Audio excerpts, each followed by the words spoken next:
எப்படி பாய்?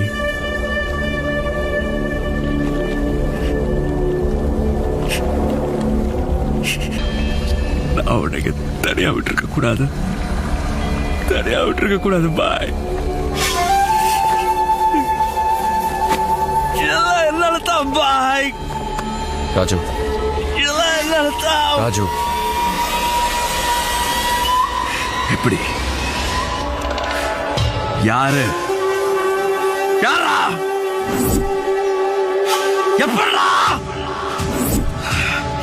யாரா? எப்படி கிடக்குறான் பாருங்க பாய். என் சந்துரு எவனாலும் இப்படி சாச்சிருக்க முடியாது. எப்படா நடந்தது? யாரு? இம்ரானா? யாரா இம்ரானா இதை பண்ணா? இம்ரான் தான் போட்டுக்கணும், உங்களுக்கு தெரியுமா பாய்?